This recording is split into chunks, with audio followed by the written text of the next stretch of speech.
You finally left your 9 to 5 thinking freedom would feel amazing. No boss, no clock, no limits, right? But instead of freedom, you found a different kind of pressure. Long hours, constant uncertainty, and the weight of having to figure everything out on your own. There are no team to share your ideas with, get buy-in, and all of that. The buck stops with you. You traded deadlines and meetings for late nights and money anxiety. You thought entrepreneurship would make you feel free, but instead it made you feel trapped in a different way. Now here's the truth. Most people leave corporate but never leave the corporate mindset. They still think like an employee, waiting for permission, fearing mistakes, and chasing security instead of creating it. Now today, I want to spend a little time showing you how you can rewire your mind from employee to an empowered founder and CEO so that you can finally experience real freedom, fulfillment, and financial growth. You know, when I first left my corporate job, I carried my old habits with me. Over planning, overworking, and waiting for everything to be perfect before taking action. I was running my own business, but I was still thinking like an employee, following invisible rules that no longer applied to me. But once I realized that my mindset was the real barrier and really blocking my success, I started reprogramming how I thought, how I made decisions, and how I valued my time. And that is when everything changed. That's when I finally stepped into my role as the founder and CEO, not just of my business, but of my life. And this leads me to really the business coaching tips that I want to share with you so that it can support you also on your journey, so that you can shift your mindset from a 9-to-5 employee to a successful entrepreneur and business owner. So the first business coaching tip I want to share with you is you want to shift from task thinker to vision leader. I'm going to repeat that. Shift from task thinker, task as in the activities, a task thinker to vision leader. Employees seem to focus on completing tasks, really, right? Was I able to get through all of these action items for the day? As long as you completed your tasks on time, schedule, maybe within budget, you're good. CEOs, on the other hand, entrepreneurs really focus on creating outcomes, creating a result.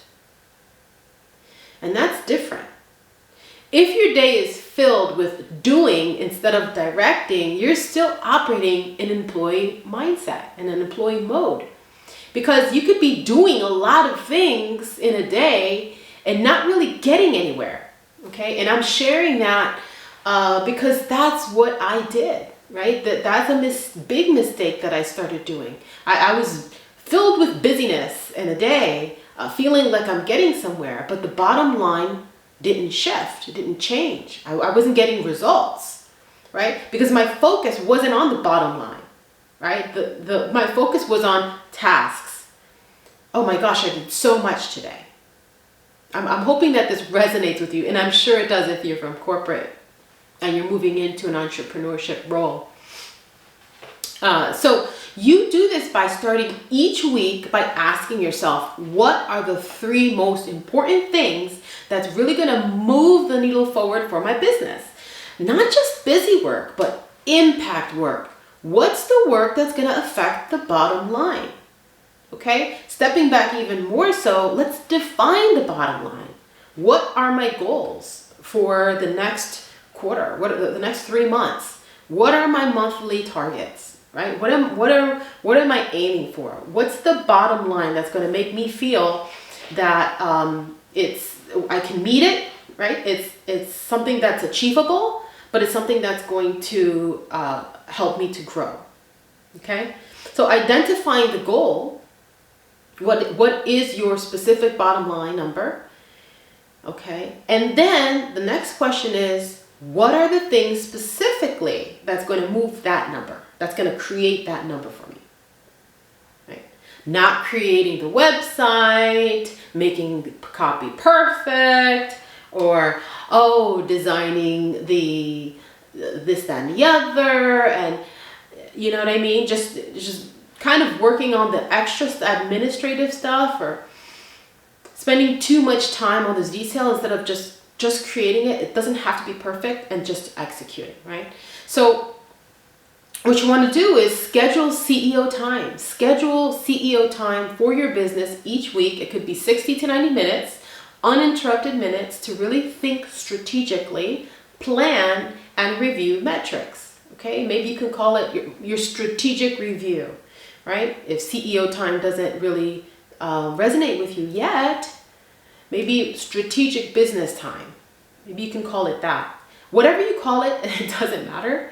But make sure that time you are focusing on strategic thinking, strategic planning, and reviewing the metrics for your business. Whether your business is a side hustle or you've quit your job and you're going 100%, right? So even if it's a side hustle, you got to treat it like a business. Don't treat a side hustle as a project. Otherwise, call it what it is, a hobby. Okay? If it's a side hustle, it's still a business, right? So you're still putting in hours. So the hours that you do put in your side hustle, treat it like a serious business. And also take your strategic time. Okay? Still 60 to 90 minutes. So during that time, you're not answering emails, you're not scrolling on social media, you're not listening to a podcast in the background, okay? You're thinking like a leader who owns the vision. And I'm laughing because I've done that, right? So I'm calling myself out. We want to stay focused, 100%. You know, I've worked with a client who came from corporate, project management background, to really start her own consulting company. She was really stuck in constant busyness, right? Doing everything herself. Well, we implemented this weekly CEO time, this CEO strategic time, and within 30 days, she identified tasks to delegate and restructured her week. Notice I said CEO strategic time. This is not the time where you list out, what are my to-do lists? What are my things that I have to do? No. You're stepping all the way back, right? You're not task listing. You are strategically planning, okay? So the forest from the trees, okay? That's if that kind of gives you more clarity on what I'm talking about here. I'll tell you, her productivity doubled, her stress dropped, and her business revenue increased just by doing that. Okay, so that leads me to my second business coaching tip for you, which is rewire your beliefs about money. This one is really, really important. In your corporate life, you're trained to trade time for money, right? You show up, you get paid. But as an entrepreneur, you create money through value and vision, right? And you're not going to get a steady paycheck the way you do in corporate, right? It's going to fluctuate. Okay, so from getting paycheck to paycheck to creating money through value and vision, that's a completely different energy. You can do this by identifying old money beliefs that no longer serve you. So when you catch yourself thinking, oh, I have to work harder to make more money, right? Catch yourself and replace that with, I create more by serving more and thinking bigger. Okay? Use affirmations. Affirmations are very powerful. Okay? Because affirmations, really, how did you learn? How do you know what you know? Through repetition, likely. Right? Through repetition, through seeing something over and over again. How did you learn how to walk? Through repetition, trying over and over. So same thing. Affirmations work because now you're repeating and repeating and repeating a new paradigm for your mind. And so affirmations like, I am the creator of my income, or I attract abundance through aligned action. These are affirmations that are really going to support you to really shift your thinking. A journal is another tool aside from affirmations. You could journal daily about how you want money to flow, right? Freely, easily, and in alignment with your purpose. And that's something that I've personally done. So when I journal, I write out my affirmations, and I also write out, what I want in terms of my relationship with money, how I want my money to flow, right? So I'm telling money what to do. I'm saying what relationship with money I want now, because I'm repeating habits and behaviors of a past identity, of an identity that I no longer want to carry with me, right? In my present or in my future. So however way I learned that, maybe through my parents, right? Through teachers, through mentors of the past, observing their lifestyle, their life, how they manage money, how their relationship with money. Maybe I wasn't around people with entrepreneurial mindsets, or people as business owners. I wasn't around that, right? So if I'm making this decision to now move from corporate to entrepreneur, then that's going to need a different mindset, a different identity. And you do that through affirmations and journal writing, because that triggers your subconscious mind, right? That's going to trigger your subconscious mind to be able to really, it's almost like looking under the hood, right? Changing what's under the hood so that your actions, your behaviors, your beliefs, your feelings and emotions all are in alignment to this new purpose.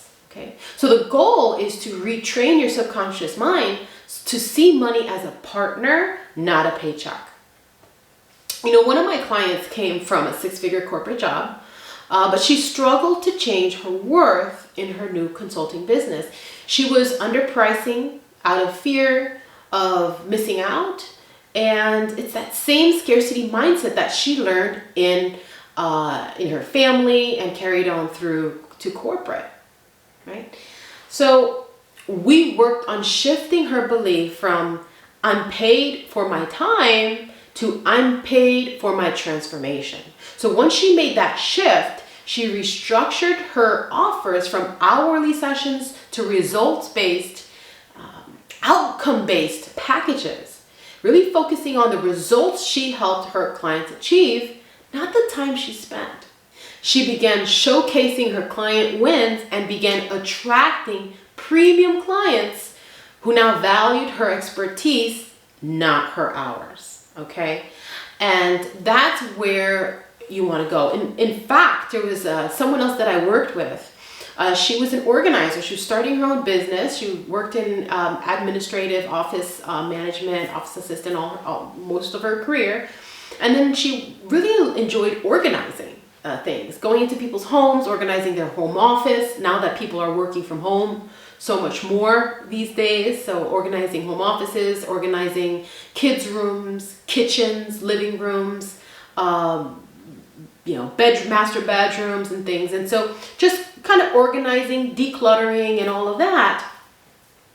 And she would charge per hour.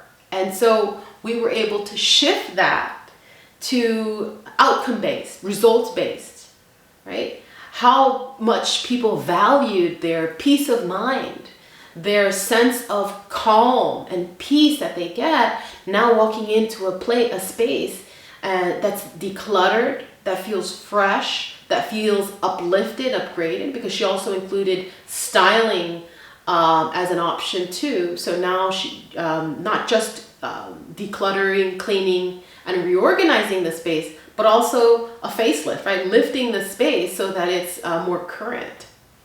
So these are the things we shifted from a per hour to a per package. And now she was able to market her offering as a package as opposed to, oh, I'll help you clean up and organize per hour, right? So again, with this other client, she began attracting premium clients who valued her expertise, right, and not her per hour charge.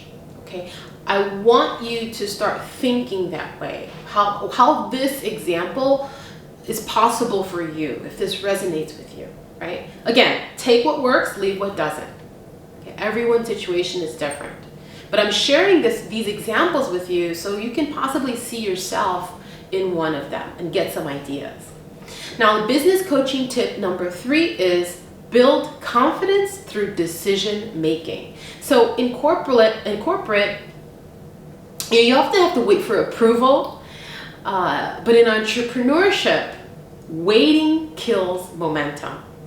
Confidence doesn't come before you decide. It comes because you decided. Once you decide, then you get that confidence because you're building momentum as you take action. So what you want to do to incorporate this lesson is you want to start small, okay? Make one decision every day and act on it. One decision that's aligned with your strategy. Remember, we created a strategic planning sessions on a consistent basis. So from your strategic planning sessions, you're going to have decisions that you need to make that shake out of those sessions, right? So make a decision out of that, right? It could be launching a new offer, maybe increasing your price, or finally posting that social media content you've been holding back on, right? Or investing in ads to get the word out.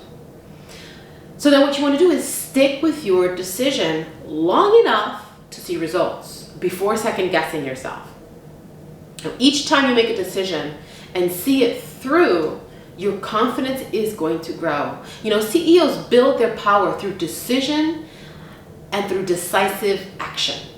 Okay? I once had a client who delayed launching her coaching program for nearly a year because she wanted everything to be perfect, right? All the copy perfect, the landing pages perfect, the flow perfect, right? And kept changing ideas on designs and everything. Well, once we committed to launching in 30 days, imperfectly, right? Perfectly imperfect, right? But the bottom line is that we were able to focus on what was most important.